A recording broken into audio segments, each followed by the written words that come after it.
एक सुनहरी सुबह, जब सूरज की किरणें पत्तों से छनकर जमीन पर नृत्य कर रही थीं और हवा में मीठी मीठी खुशबू घुली हुई थी, एक लड़का जिसका नाम देवांश था अपने छोटे से गांव से निकल पड़ा।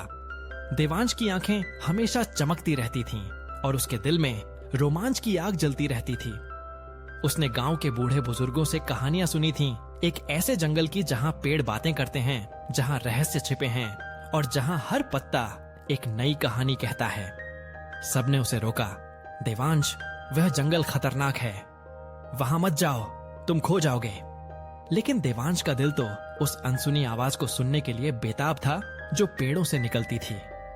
उसकी छोटी सी पीठ पर एक झोला था जिसमें पानी की बोतल, थोड़ा खाना और एक नक्शा था जिसे उसने खुद बनाया था, जिसमें सिर्फ एक रास्ता था, जंगल की ओर।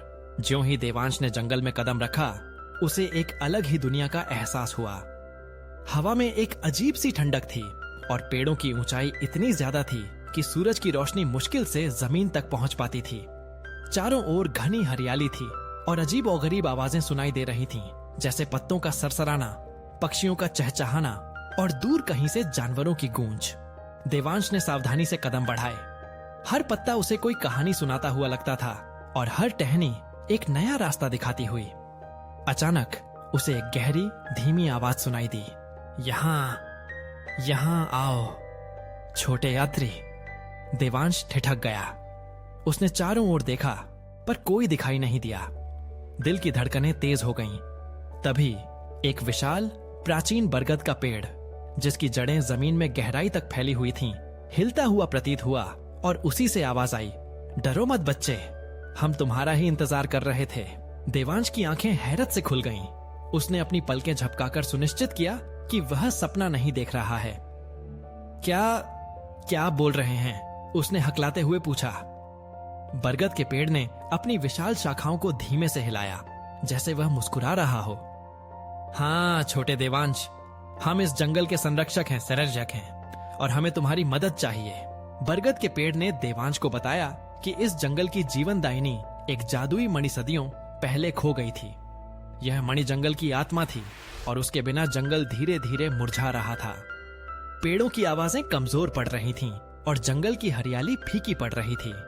बरगद ने देवांश से उस मणि को खोजने का आग्रह किया। देवांश ने बिना सोचे समझे हाँ कर दी। उसके दिल में रोमांच की एक नई लहर दौड़ गई। बरगद के पेड़ ने उसे पहला सुराग दिया, पूर्व की ओर बढ़ो, जहां नदियों का संगम है। देवांश ने अपनी यात्रा शुरू की। रास्ते में उसे कई और बोलने वाले पेड़ मिले।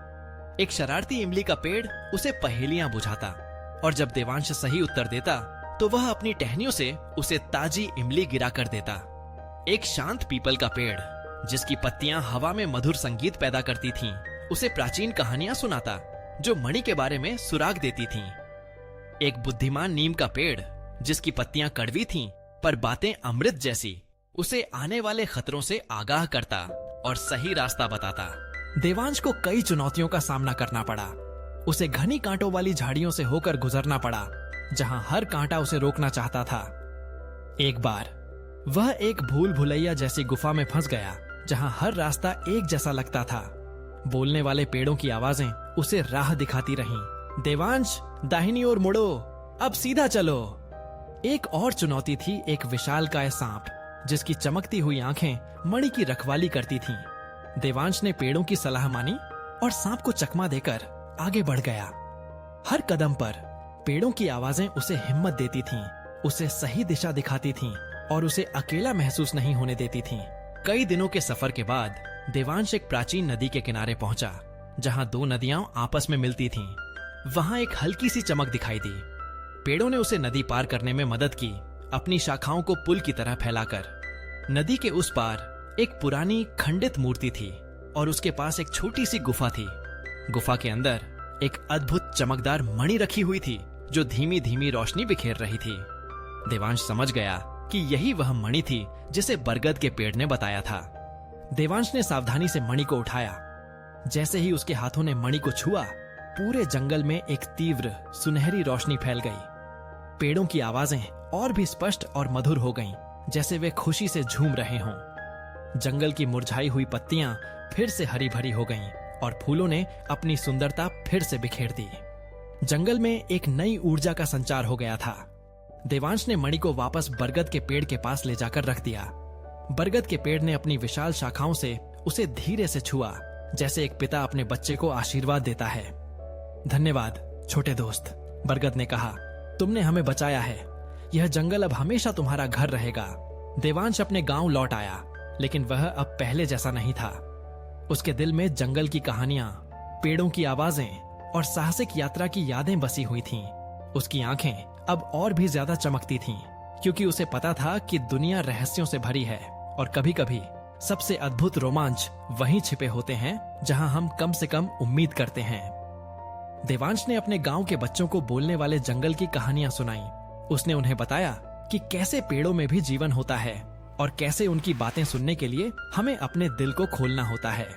हर कहानी के साथ देवांश की आंखें तारों सी चमकती रहती थीं, एक नई दुनिया का संकेत देती थीं, जहां पेड़ भी बातें करते थे और रहस्य कदम कदम पर आपका इंतजार करते थे।